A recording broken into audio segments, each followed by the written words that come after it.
नमस्कार मित्रों, मैं हनुमान सोनी एचपीएस एजुटेक यूट्यूब चैनल पर आपका तहे दिल से स्वागत करता हूं साथियों, और उम्मीद करता हूं कि आप सभी अच्छे होंगे। क्या है दोस्तों कि कुछ समय में थोड़ा बिजली का कटौती ज़्यादा हो जाने के कारण आपको क्लास नहीं दे पा रहा हूं। 2 दिनों से डीएसएलआर भी चार्ज नहीं होता। ध्यान रखिएगा दोस्तों, यूट्यूब चैनल पर जाएं एचपीएस एजुटेक और तुरंत करें सब्सक्राइब। और दोस्तों सब्सक्राइब बटन के पास में जो बेल आइकन है उसको आप दबा दीजिएगा, ताकि क्या है आपको हर रोज आने वाले वीडियो पर नोटिफिकेशन मिल सके। परसों हमने जो क्लास ली थी दोस्तों जलवायु के बारे में, और जलवायु से रिलेटेड हमने शब्दावली पर डिस्कस किया था। आज इस क्लास को अपन आगे बढ़ाएंगे और कल क्लास को खत्म कर देंगे। देखिए दोस्तों, सामान्य रूप में जलवायु क्या होती है वो एक बार मैं वापस रिकॉल कर रहा हूं। ध्यान रखिएगा, किसी भी क्षेत्र विशेष में दीर्घकालीन वायुमंडलीय दशाओं का जो औसत होता है उसे जलवायु के नाम से जाना जाता है। अब आप मुझे पूछेंगे दीर्घकालीन कितना? दोस्तों इंटरनेशनल मौसम विज्ञान संगठन ने लगभग 31 वर्ष माना है, लेकिन आप सामान्य रूप में ऐसा समझिएगा कि कोई भी क्षेत्र विशेष जो 30 से लेकर 35 वर्ष तक की जो वायुमंडलीय दशाओं का औसत है उसे आप क्या कहोगे? जलवायु कहेंगे। कंसेप्ट क्लियर हो गया साथियों? चलिए अब अपन बात करेंगे दोस्तों, एक थोड़ा सा मैं आपको बताना चाह रहा था उस दिन साथियों पवन के बारे में। याद रखिएगा, वायुमंडलीय दशाओं में तापमान हमने देखी थी, ऋतुओं के बारे में बात की थी दोस्तों। पवन दोस्तों, वायु जो है एक गैसों का मिश्रण है, और ध्यान रखिएगा वायु दोस्तों जब संचरण करने लग जाए तो उसे आप क्या नाम दोगे? विंड। पवन के नाम से जाना जाएगा। तो जब वायुमंडलीय दशाओं वाला वर्ड आए दोस्तों कहीं पर भी, तो आप ध्यान रखें तापमान में परिवर्तन होना, वायु दाब में परिवर्तन होना, और पवनों की दिशा या गति में परिवर्तन होना। जब इन तीनों में परिवर्तन होगा तो श्योर है साथियों ऋतु, मौसम और जलवायु में परिवर्तन होगा। Concept clear? चलिए अब दोस्तों हम आगे बात करें। ध्यान रखिएगा, जलवायु को प्रभावित करने वाले कारक ऐसे कौन कौन से फैक्टर है दोस्तों जो जलवायु को प्रभावित करते हैं? ध्यान रखिएगा, पहला सामान्य रूप में इस कारकों को दोस्तों अपन 2 भागों में डिवाइड करते हैं। याद रखिएगा, कुछ कारक है जो पवन संबंधी भौगोलिक कारक है, पवनों से रिलेटेड, और कुछ कारक है दोस्तों उच्चावचीय रिलेटेड। सामान्य रूप में आप एक एक बात नोट करते हुए चलें। पहला है अक्षांश। देखिएगा अक्षांश दोस्तों जलवायु को कैसे प्रभावित करते हैं? देखिएगा, हमने बात की थी साथियों कि पृथ्वी के बीचों बीच से खींची जाने वाली रेखा है भूमध्य रेखा, और भूमध्य रेखा के केंद्र से दोस्तों उत्तर व दक्षिण की तरफ जो कोणीय स्थिति होती है उसको आप अक्षांश कहते हैं। सामान्य रूप में दोस्तों 0 डिग्री से लेकर के कर्क रेखा व मकर रेखा के बीच का जो क्षेत्र होता है उसको दोस्तों उष्ण कटिबंधीय क्षेत्रों में रखा जाता है। और कर्क रेखा से अंटार्कटिक वर्त व आर्कटिक वर्त यानी 67.5 डिग्री उत्तरी अक्षांश व दक्षिणी अक्षांश, यह कहलाता है शीतोष्ण कटिबंधीय। अब दोस्तों हम पढ़ रहे हैं भारत की जलवायु, तो आपकी जानकारी के लिए बता देते हैं जलवायु का निर्धारण अक्षांश से होता है। और ध्यान रखिएगा, भारत का जो अक्षांशीय विस्तार है वो दोस्तों 8 डिग्री 4 मिनट से 37 डिग्री 6 मिनट है। तो सामान्य रूप में दोस्तों 8 से लेकर 23 यानी 23.5 कर्क रेखा तक भारत जो है उष्ण कटिबंधीय जोन में आता है, और इसके ऊपर वाला भाग उपोष्ण या शीतोष्ण कटिबंध में आता है। समझ में आ गई होगी दोस्तों आपको बात। यानी भारत अगर अक्षांश की दृष्टि से देखा जाए तो दोस्तों उष्ण व उपोष्ण यानी कि शीतोष्ण दोनों ही कटिबंधीय जोन में आता है। लेकिन दोस्तों जलवायु वेताओं के अनुसार भारत की जो जलवायु है वो दोस्तों मुख्य रूप से उष्ण कटिबंधीय मानसूनी जलवायु, ढंग से लिखना मेरे भाइयों, उष्ण कटिबंधीय मानसूनी जलवायु है। आपको पूछ लिया जाए कि भारत की जलवायु कौन सी है, उष्ण कटिबंधीय मानसूनी जलवायु, तो दोस्तों इसके आगे उपोष्ण भी आना चाहिए। ध्यान रखिएगा, मैं आपका कंसेप्ट बिल्कुल क्लियर कर देता हूं। अक्षांश की दृष्टि से देखा जाए तो भारत की जलवायु उष्ण और शीतोष्ण दोनों है दोस्तों, क्योंकि कर्क रेखा जहां कर्क रेखा पर सूर्य उत्तरी गोलार्ध में 21 जून को लंबवत चमकता है, तो दोस्तों वह उष्ण कटिबंधीय जोन होता है। लेकिन भारत में कर्क रेखा मध्य से गुजरती है, तो इसके दक्षिणी भाग जो होगा वो मुख्यतः उष्ण कटिबंध में होगा और ऊपर वाला भाग जो होगा वो शीतोष्ण कटिबंध में होगा। तो दोनों ही जलवायु है, लेकिन साथियों ऐसा क्या कारण है कि ऊपर वाला भाग भी उष्ण कटिबंधीय जोन में है? तो हम आगे बात करेंगे अभी अगली बात। तो ध्यान रखिएगा, अक्षांश की दृष्टि से भारत में उष्ण व शीतोष्ण दोनों ही जलवायु पाई जाती है, लेकिन भारत में मुख्य रूप से उष्ण कटिबंधीय मानसूनी जलवायु है। और प्रसिद्ध जलवायु वेता व्लादिमीर कोपेन के अनुसार भी भारत में दोस्तों उष्ण कटिबंधीय मानसूनी जलवायु की परिस्थितियां ज्यादा पाई जाती है। दूसरी बात दोस्तों मैंने उस दिन क्लियर नहीं की थी, आपको बता देता हूं। मौसम शब्द जो है दोस्तों थोड़ा ध्यान रखना, मैं एक बार आपको थोड़ा साइड में बता देता हूं।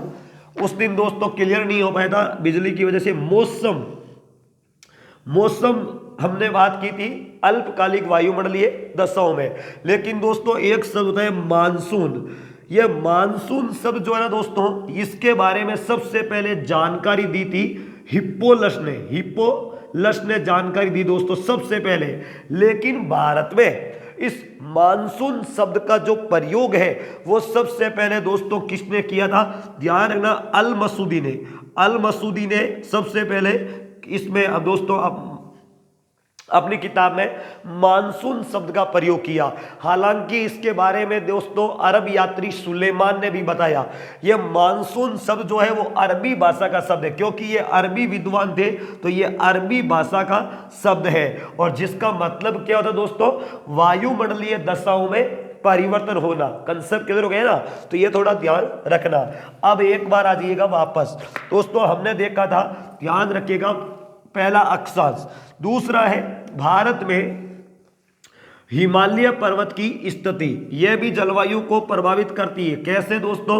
ध्यान से सुनिए। हिमालय पर्वत की स्थिति, हिमालय पर्वत भारत का ही नहीं पूरे विश्व का सबसे ऊंचा नवीन वलित पर्वत है दोस्तों, और जिसका विस्तार अभी भी जारी है। याद रखिएगा दोस्तों, शीतोष्ण कटिबंधीय जोन जो कि मुख्य रूप से रूस व चीन के मध्य पाया जाता है, तो मुख्यतः रूस के साइबेरिया क्षेत्र से आने वाली ठंडी पवनों को हिमालय जो है बिल्कुल रोकता है और भारत में उत्तरी सीमा का प्रहरी के रूप में काम करता है। दोस्तों इतनी ऊंचाई लिए हुए होने के कारण हिमालय के दक्षिणी भाग में, यानी कि भारत के उत्तरी क्षेत्र में दोस्तों क्या है, उष्ण कटिबंधीय जलवायु की परिस्थितियों का निर्माण हो जाता है। इसलिए अक्षांश की दृष्टि से तो उत्तरी भारत में शीतोष्ण कटिबंधीय जलवायु होनी चाहिए, लेकिन दोस्तों भौगोलिक कारक है हिमालय पर्वत, और यह जो है भारत के उत्तरी भाग में कौन सी जलवायु का निर्माण करता है साथियों? उष्ण कटिबंधीय जलवायु का निर्माण कर देता है। मैं आपको एक उदाहरण दे रहा हूं दोस्तों, ध्यान से सुनिएगा। कभी कभी आपसे एग्जामिनर सवाल भी पूछ लेता है गन्ना, और इसको दोस्तों कहते हैं ईख। ध्यान रखिएगा, गन्ना जो है मुख्य रूप से उष्ण कटिबंधीय फसल है साथियों, लेकिन ध्यान रखिएगा गन्ना हिमालय के दक्षिणी क्षेत्र यूपी में बहुत ही खतरनाक होता है।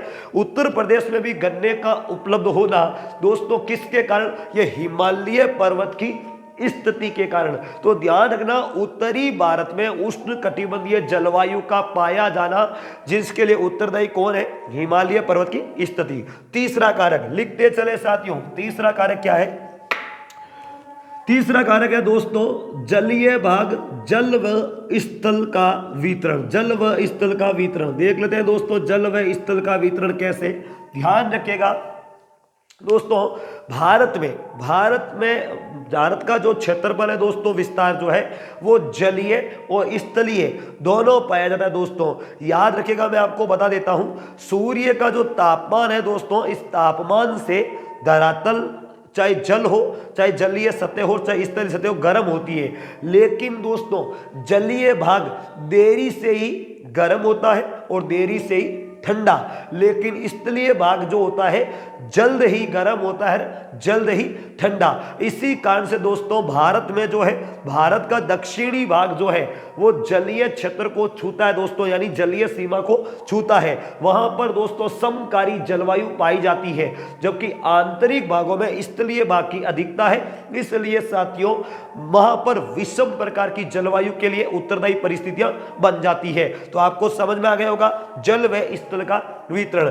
इसी को दोस्तों अपन समझ लेते हैं महासागरीय जलवायु, महासागरीय जलवायु, और दोस्तों स्थलीय भाग को कॉन्टिनेंटल यानी महाद्वीपीय जलवायु। ध्यान रखना, महाद्वीपीय जलवायु।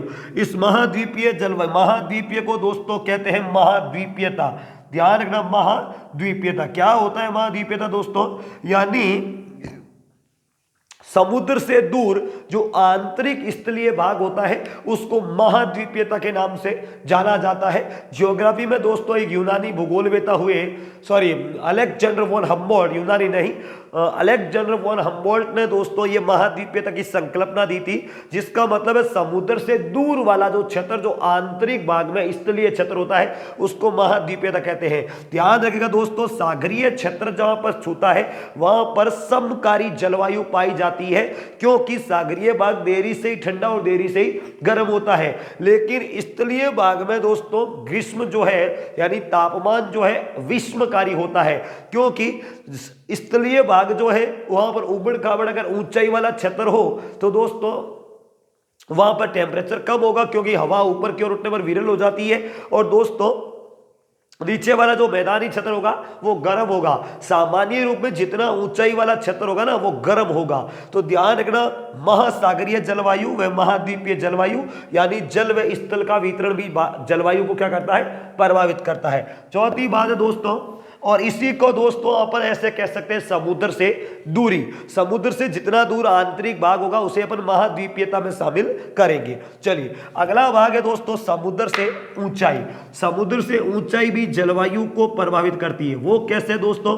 ध्यान रखना, समुद्र से ऊंचाई सामान्य रूप में मैं आपको बता देता हूं साथियों, कोई भी ऊंचाई वाला जो क्षेत्र होता है, ऊंचाई यानी किसी भी क्षेत्र विशेष की या किसी भी वस्तु विशेष की जो ऊंचाई है भूगोल के क्षेत्र में समुद्र तल से ही मानी जाती है, मापी जाती है। क्यों साथियों? ऐसा क्यों? क्योंकि समुद्र का जो ऊपर वाला जो तल होता है दोस्तों, सतह का, तो ध्यान रखना, मैं आपकी जानकारी के लिए दोस्तों सोल्व कर देता हूं। माना कि ये समुद्री जल है, तो दोस्तों इसके ऊपर वाली ये जो सतह होती है इसे कहते हैं तल, और ये जो नीचे वाला जो गर्तीय तल जो होता है उसे दोस्तों नितल कहते हैं। ध्यान रखिएगा, तो तल का मतलब ये ऊपरी सतह का नाम है। और समुद्र चाहे जलीय राशि चाहे कितने ही उबड़ खाबड़ भाग में भरी हुई हो, इसका ऊपरी जो तल होता है वो बिल्कुल क्या होता है दोस्तों?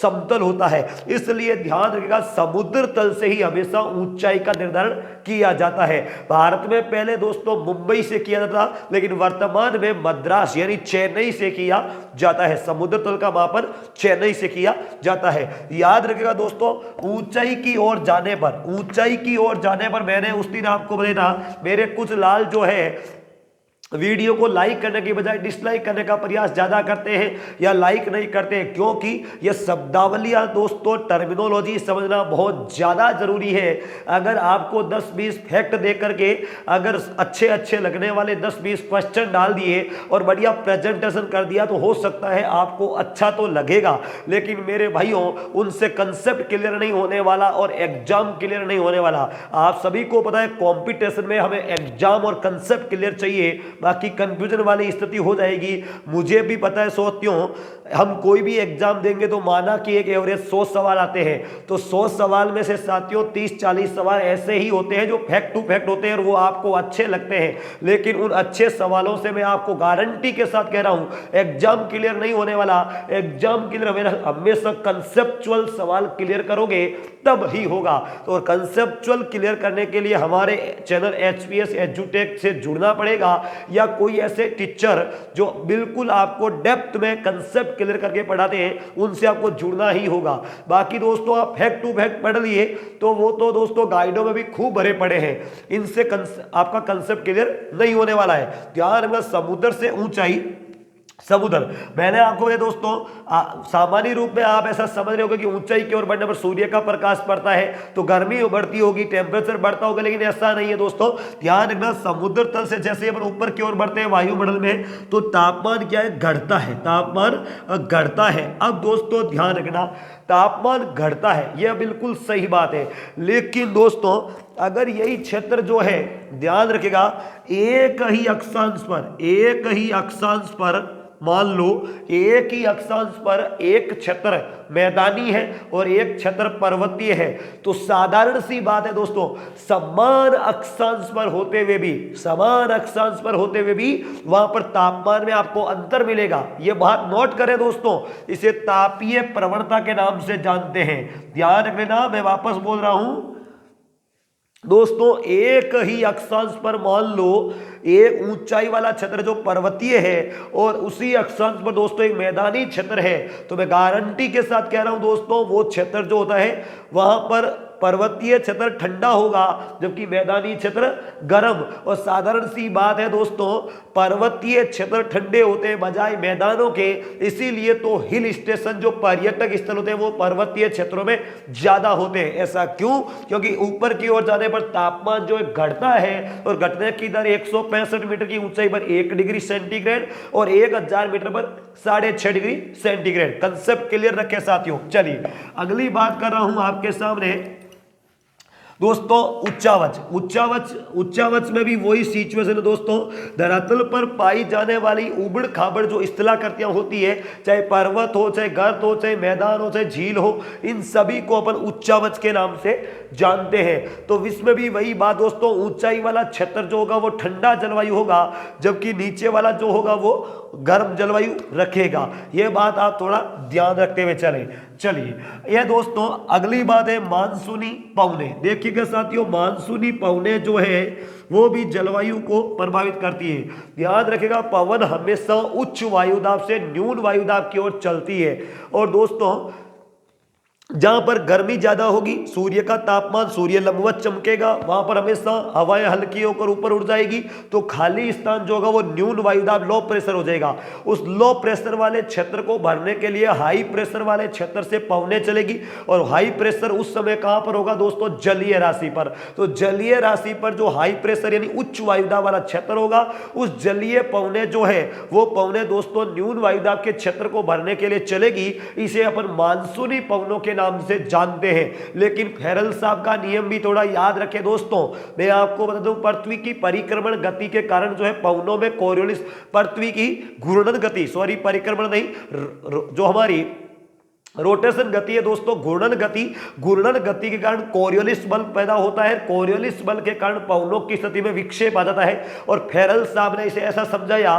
कि उत्तरी गोलार्ध में तो पवन जिस दिशा से आ रही है उसकी दाईं ओर मुड़ जाएगी और दोस्तों दक्षिणी गोलार्ध में अपनी बाईं ओर मुड़ जाती है।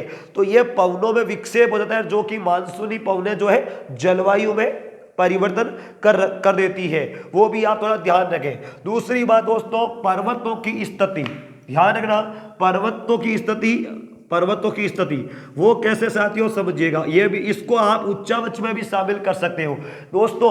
अगर मान लो पर्वतों की स्थिति चाहे ऊंचाई कितनी भी हो, लेकिन अगर पर्वतों की स्थिति मानसूनी पवनों के समानांतर हो तो वो पर्वतों की स्थिति किसी भी प्रकार की काम की नहीं, क्योंकि वो पवने जो है उसको पवनों को रोक नहीं पाएगा और जब तक पवनों को रोक नहीं पाएगा तो वर्षा की प्राप्ति नहीं हो सकती। जैसे मान लो दक्षिणी पश्चिमी मानसूनी पवनें इस प्रकार की चलती है तो दोस्तों इस पवनों के अनुकूल ही तो हमारा सह्याद्री पर्वत है और अरावली पर्वत है, तो पवनें इस प्रकार चल जाती है और इस प्रकार चलने के कारण ही साथियों क्या है, ध्यान रखना, यह बंगाल की खाड़ी की मानसूनी शाखा के अनुकूल हो जाता, समानांतर हो जाता है दोस्तों तमिलनाडु तट, पश्चिमी घाट, तो वहां पर तमिलनाडु के कोरोमंडल तट पर आपको पता है वृष्टि छाया क्षेत्र हो जाता है। इसी प्रकार दोस्तों दक्षिणी पश्चिमी मानसून की जो अरब सागरीय शाखा है उसके समानांतर हो जाती है अरावली पर्वत, तो आपको पता है वर्षा की प्राप्ति नहीं होकर के वृष्टि छाया क्षेत्र बन जाता है। इसलिए दोस्तों पर्वतीय स्थिति भी क्या है, प्रभावित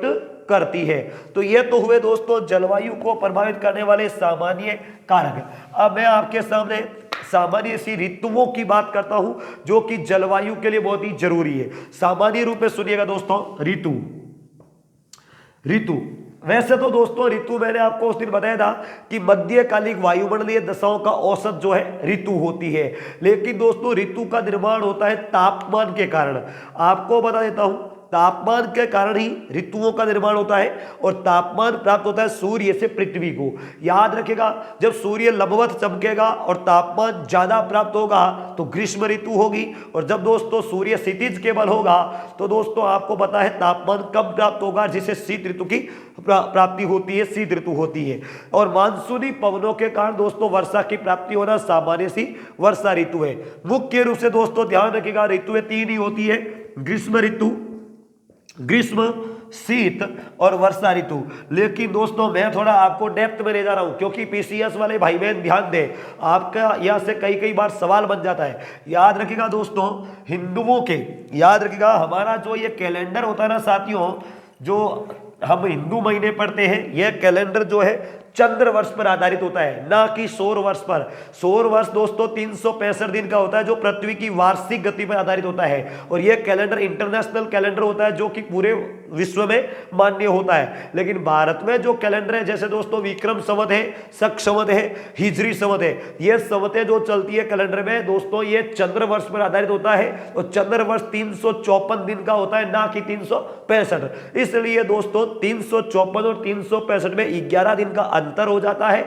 और 11 दिन के अंतर को दोस्तों 3 से मल्टीप्लाई करते हैं तो 33 बन जाता है। और सामान्य रूप में दोस्तों 30-31 दिन का एक अंग्रेजी महीना होता है। याद रखेगा, इसी कारण हर तीसरे वर्ष में एक महीना बढ़ा दिया जाता है, जिसे आप अधिक मास या ईदक मास कहते हैं, और कोई मारवाड़ी में दोस्तों तेरुड़ी के नाम से भी जानते हैं। ध्यान रखेगा, हम बात कर रहे हैं हिंदू वर्ष, हिंदू महीने, हिंदी महीने ऐसे समझो दोस्तों, हिंदी महीने व ऋतु, ऋतुएं मुख्य रूप से दोस्तों हिंदी महीनों के अनुसार 6 मानी जाती है।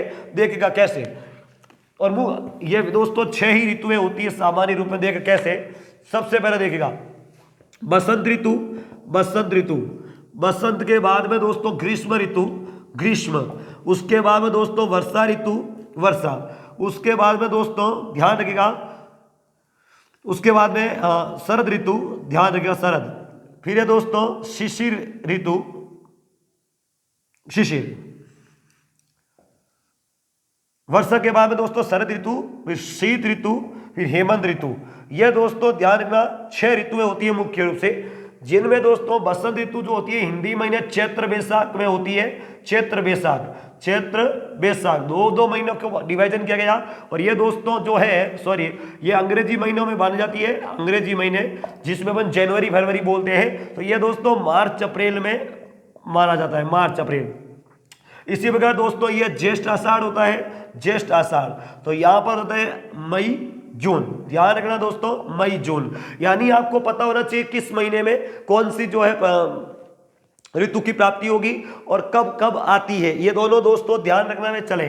फिर वर्षा ऋतु जो है दोस्तों श्रावण भाद्रपद, अपन कहते हैं दोस्तों श्रावण मास में वर्षा ऋतु होती है, तो यह दोस्तों जुलाई व अगस्त में, तो अगस्त में। तो अब आपसे एग्जामिनर आपसे सवाल कर ले कि बताइएगा किस महीने में भारत में सर्वाधिक बरसात होती है, तो आपको पता है वर्षा ऋतु श्रावण भाद्रपद में होती है, तो जुलाई अगस्त में भारत में सर्वाधिक, यानी भारत में सर्वाधिक बरसात जुलाई महीने में हो जाती है दोस्तों, ये ध्यान रखिएगा। चलिए शरद ऋतु जिसे अपन दोस्तों मुख्य रूप से उतरते वर्षा के बाद की ऋतु मानी जाती है, जिसमें आधा शीत ऋतु का आगमन और वर्षा ऋतु की दोस्तों जो निकासी होती है। तो ध्यान रखना ये होती है आश्विन कार्तिक, जिसमें शीत ऋतु का आगमन शुरू हो जाता है, और यह दोस्तों होती है सितंबर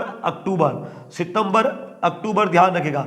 उसके बाद में दोस्तों शीत ऋतु आ जाती है, शीत ऋतु जो होती है दोस्तों मार्गशीर्ष पोष, और यह महीने में दोस्तों भयंकर क्या पड़ती है, ठंड पड़ती है। यह दोस्तों होता है ध्यान रखना नवंबर दिसंबर महीना में दोस्तों सर्वाधिक सर्दी पड़ती है। यह दोस्तों अगला महीना हेमंत ऋतु, जिसे दोस्तों हम शिशिर के नाम से भी जानते हैं, हेमंत को ही कहते हैं शिशिर, ध्यान रखेगा, थोड़ा ध्यान रखें दोस्तों। तो ध्यान रखें ये जो है माघ फाल्गुन में होती है, और दोस्तों इस समय हो जाती है जनवरी फरवरी, यह थोड़ा आप ध्यान रखिएगा। चलिए, यह हुई दोस्तों ऋतुओं के बारे में बात। एक एक दोस्तों मैच करते हुए चले ताकि आपका जो सवाल है कंसेप्ट क्लियर हो जाएगा। चलिए आगे बात करें दोस्तों, तो अब देखिएगा मुख्य रूप से अपन ऋतुओं की बात करें तो देखें दोस्तों, दिसंबर से लेकर के, दिसंबर से ध्यान रखिएगा, दिसंबर से मार्च तक जो होती है ना, वो मुख्य रूप से शीत ऋतु मानी जाती है। हर मुख्य रूप से बात करूंगा। और दोस्तों मार्च से लेकर के, मार्च से जून तक ग्रीष्म ऋतु, वो दोस्तों हम बात करेंगे अब जलवायु के अनुसार मुख्य ऋतु की, तो ग्रीष्म ऋतु। और दोस्तों जून से लेकर मध्य जून, सामान्य रूप में 15 जून जो है, 15 जून से, फिर दोस्तों मध्य जून से लेकर के, मध्य जून बोल रहा हूं दोस्तों, लिख नहीं रहा हूं, मध्य जून से ध्यान रखना सितंबर तक जो है वो वर्षा ऋतु मानी जाती है। और यह दोस्तों जो है ना, ध्यान रखिएगा, वर्षा ऋतु होती है। और इसके बाद में 2 महीने बचते हैं दोस्तों अक्टूबर नवंबर का, ध्यान रखें, अक्टूबर नवंबर के जो महीने होते हैं ना दोस्तों, वो मानसून के लौटने का समय होता है। अक्टूबर नवंबर का जो मास होता है वो मानसून का लौटना या प्रत्यावर्तन कहलाता है दोस्तों, प्रत्यावर्तन, ध्यान रखना, प्रत्यावर्तन यानी कि लौटना कहलाता है। आप समझ गए होंगे। मुख्य रूप से मध्य दिसंबर से लेकर मध्य मार्च तक शीत ऋतु होती है, मध्य मार्च से मध्य जून ग्रीष्म ऋतु, मध्य जून से मध्य सितंबर वर्षा ऋतु, और अक्टूबर से नवंबर मानसून का प्रत्यावर्तन। Concept clear. चलिए अब दोस्तों देखें, हम बात करेंगे दोस्तों सबसे पहले शीत ऋतु का ही देख लेते हैं। ध्यान रखिएगा, शीत ऋतु में क्या होता है दोस्तों, सूर्य जो है, ध्यान रखना, शीत ऋतु दिसंबर से होती है। तो ध्यान रखिएगा, हमारे भारत में दोस्तों, भारत उत्तरी गोलार्ध में, सामान्य रूप में भारत उत्तरी गोलार्ध में है, तो उत्तरी गोलार्ध में दोस्तों 23 सितंबर के बाद में सूर्य जो है दक्षिणायन होना शुरू हो जाता है। और 22 दिसंबर आते आते दोस्तों मकर रेखा पर लंबवत चमकता है, जो कि दक्षिणी गोलार्ध में है। इस समय उत्तरी गोलार्ध में दोस्तों सूर्य का जो तापमान है वो बहुत कम प्राप्त होता है, तो शीत ऋतु होती है, ध्यान रखेगा। और शीत ऋतु होने के कारण दोस्तों भारत के मध्यवर्ती भाग जो है स्थलीय क्षेत्र में, वहां पर क्या बन जाता है, उच्च दाब बन जाता है, उच्च दाब वाला क्षेत्र बनता है। जबकि उस समय दोस्तों जलीय क्षेत्रों में, यानी कि भूमध्य रेखा के दक्षिणी भाग हिंद महासागर में न्यून वायुदाब का क्षेत्र बनता है। तो दोस्तों हवाएं जो है, हवाएं उत्तर पश्चिम से दक्षिण पूर्व की ओर लौटना शुरू हो जाती है। यानी दोस्तों हवाएं जो है पश्चिम से पूर्व की ओर गंगा के मैदान की ओर लौटती है, और दोस्तों आगे चल करके वो दक्षिण पूर्व की ओर मुड़ जाती है। तो दोस्तों यह हवाएं जो है स्थलीय भाग से गुजरती है, और स्थलीय भाग से गुजरने के कारण इन पवनों में क्या नहीं होती है, आर्द्रता नहीं होती है। और आर्द्रता क्यों होगी नहीं, कैसे नहीं होगी दोस्तों, क्योंकि जब गुजरती ही पवने स्थलीय भाग से है तो आर्द्रता आती कहां से है। तो दोस्तों ध्यान रखना, यह जो क्षेत्र है, यह बीच वाले क्षेत्र से गुजरेगी दोस्तों से पवन, तो ध्यान रखना यहां पर आ जाती है बंगाल की खाड़ी।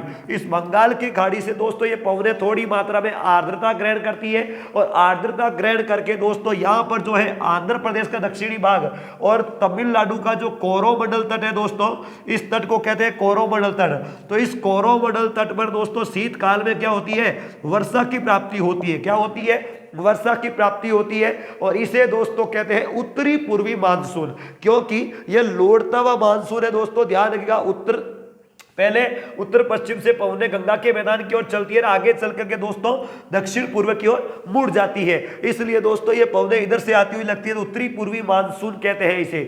लौटते हुए मानसून से, उत्तरी पूर्वी मानसून से जो वर्षा की प्राप्ति होती है भारत में, या शीतकालीन जो वर्षा होती है, वो कोरोमंडल तट पर होती है, आंध्र प्रदेश का दक्षिणी भाग में, तमिलनाडु वाले क्षेत्र में होती। क्यों है साथियों, क्योंकि जब पवने लौटती है तो बंगाल की खाड़ी से आंशिक रूप में आर्द्रता ग्रहण कर लेती है, और इधर दोस्तों सामने जो है ना पश्चिमी घाट पर्वत से टकरा करके वर्षा करती है। कंसेप्ट क्लियर हो गया दोस्तों, ध्यान रखिएगा।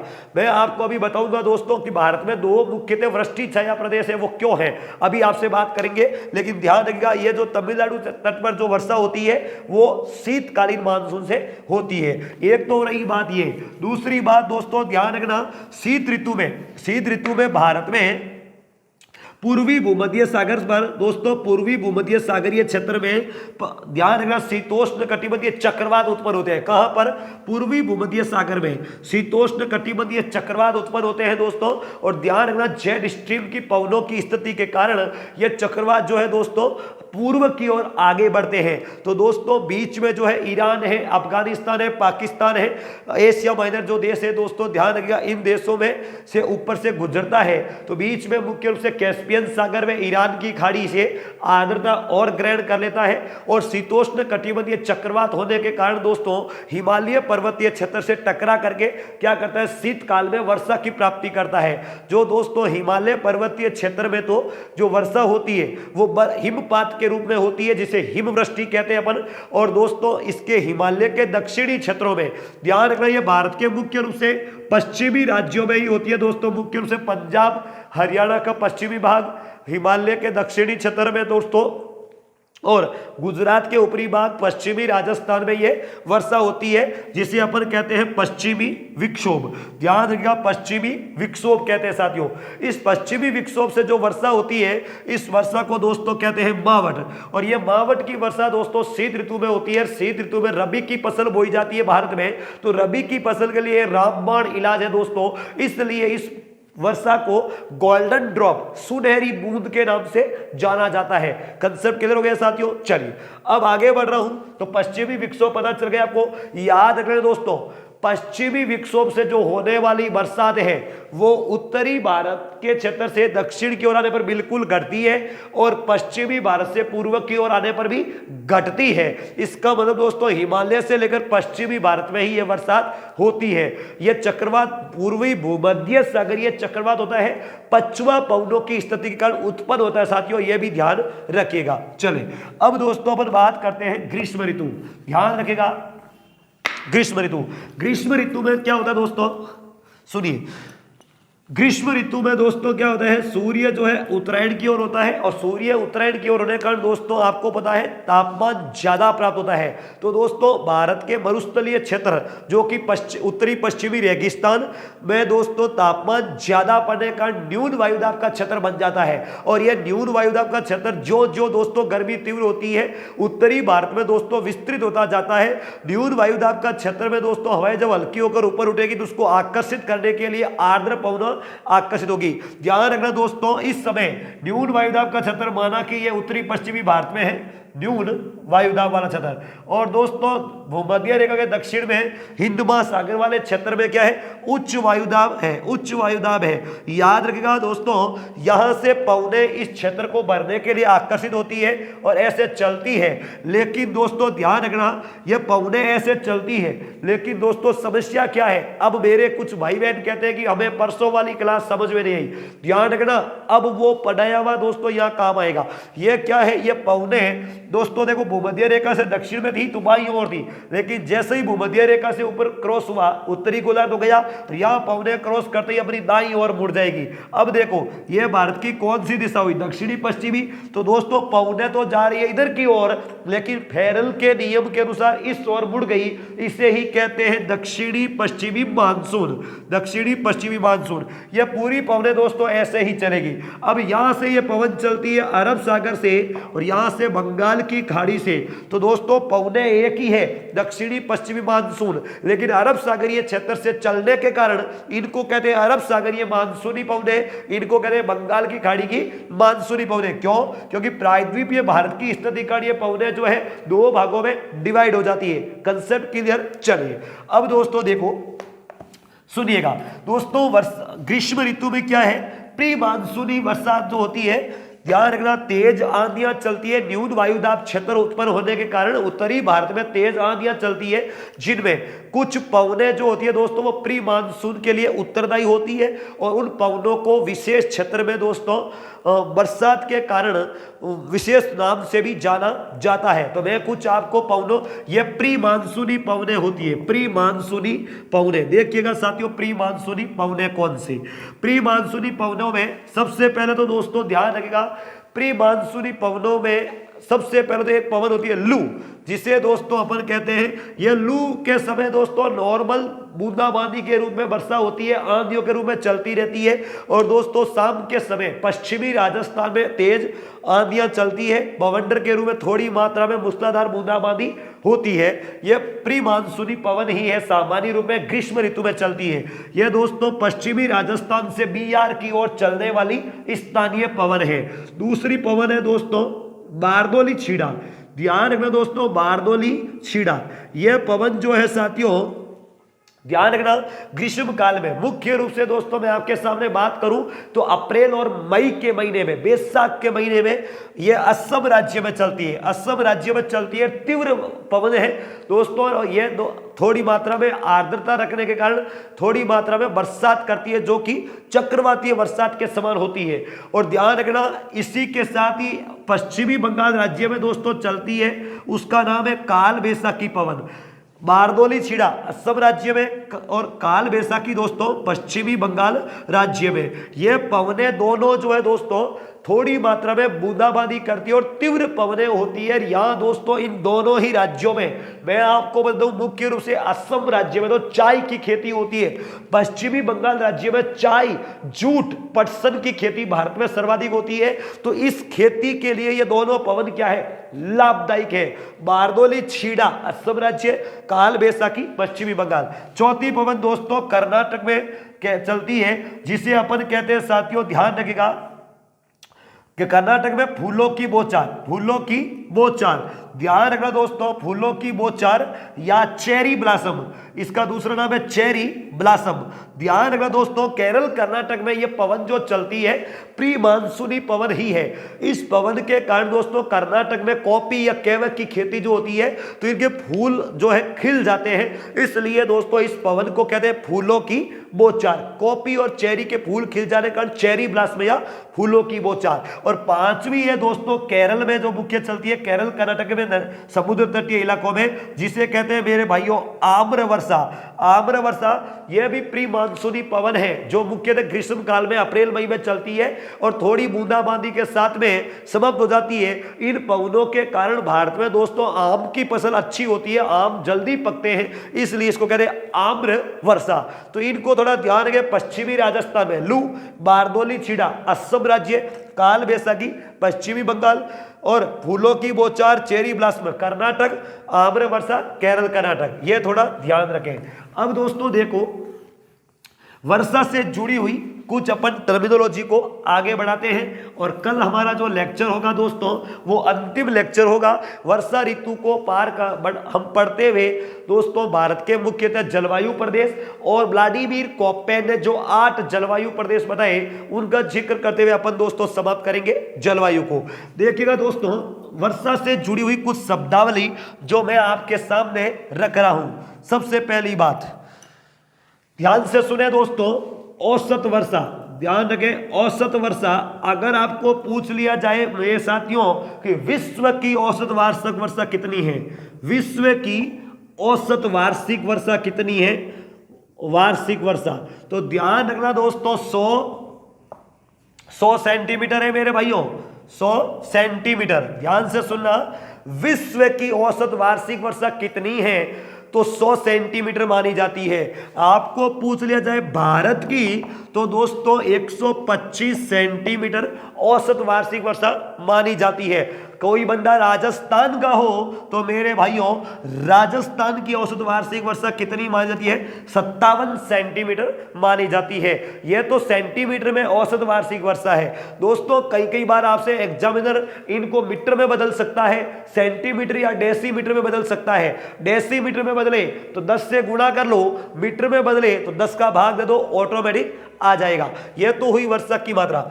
अब दोस्तों ध्यान से सुनना, किसी भी क्षेत्र की वर्षा के मात्रा को प्रदर्शित करने वाली जो इकाई होती है, किसी भी क्षेत्र में वर्षा की मात्रा को बताने वाली या प्रदर्शित करने वाली इकाई जो होती है उसे कहते हैं वर्षा की परावर्तिता। वर्षा की परावर्तिता, ध्यान से सुने दोस्तों, यह सवाल पूछ सकता है आपको कि वर्षा की परावर्तिता क्या है। क्षेत्र विशेष में वर्षा की होने वाली मात्रा और दोस्तों उस क्षेत्र के जो औसत वितरण का जो संबंध है उसे वर्षा की परावर्तिता कहते हैं। यानी जिस क्षेत्र में जितनी ज्यादा वर्षा की मात्रा होगी उसकी परावर्तिता उतनी ही कम होगी और जितनी कम वर्षा की प्राप्ति होगी परावर्तिता उतनी ही ज्यादा होगी। यानी सामान्य रूप में दोस्तों क्षेत्र में होने वाली वर्षा की मात्रा का जो वितरण है उसे दर्शाने वाली इकाई वर्षा की परावर्तिता है। कंसेप्ट किधर हो गया साथियों, यह थोड़ा ध्यान रखें। दूसरी बात दोस्तों, समान वर्षा वाले क्षेत्रों को जो मिलाने वाली इकाई होती है। अब सुनिएगा अगला टॉपिक, समवर्षा रेखा। ध्यान से सुनिए, समवर्षा रेखा। समवर्षा रेखा को दोस्तों कहते हैं आइसो हाइट। आइसो हाइट दोस्तों, आप ऊंचाई मत समझना, हाइट का मतलब वर्षा वाला है, यानी समान वर्षा वाले क्षेत्रों को दर्शाने वाली रेखा जियोग्राफिकल दृष्टिकोण में समवर्षा रेखा या आइसो हाइट कहलाती है। Concept clear? चलिए अब है दोस्तों, ध्यान रखना अगली इकाई, मानसून का विच्छेद। मानसून का विच्छेद ये क्या होता है दोस्तों, ध्यान रखिएगा, मानसून का विच्छेद। सब एक एक बात नोट करते हुए चले दोस्तों, एक एक सवाल है, भले ही वनडे एग्जाम हो और चाहे वाले रिटर्न हो। मानसून का विच्छेद क्या है दोस्तों? भारत में एक बार मानसूनी बरसात हो जाने के बाद में कई दिनों तक दोस्तों मानसून वापस नहीं लौटता है। इस स्थिति को मानसून का विच्छेद कहते हैं, यानी एक बार वर्षा हो जाने के बाद कुछ समय तक वापस मानसून का नहीं लौटना मानसून का विच्छेद कहलाता है। Concept clear? चलिए अगली बात दोस्तों देखिएगा, दोंगड़ा। दोंगड़ा दोस्तों क्या होता है? देखो दोंगड़ा, दोंगड़ा क्या है? दोंगड़ा दोस्तों समय से पहले मानसून का आ जाना, समय से पहले मानसून का आ जाना दोंगड़ा के नाम से जाना जाता है, दोंगड़ा के नाम से। Concept clear? चलिए अगला है दोस्तों खंडवृष्टि। खंडवृष्टि, अतिवृष्टि, अतिवृष्टि और अनावृष्टि, एक को एक दोस्तों समझिए। वृष्टि का मतलब वर्षा दोस्तों, समय से पहले यानी निश्चित अवधि से पहले मानसून आ गया, दोंगड़ा। एक क्षेत्र विशेष में ही दोस्तों, एक ही क्षेत्र में एक दिशा में तो दोस्तों भयंकर बरसात की प्राप्ति हो जाना और दूसरा भाग सूखा रह जाना क्या कहलाता है? खंडवृष्टि।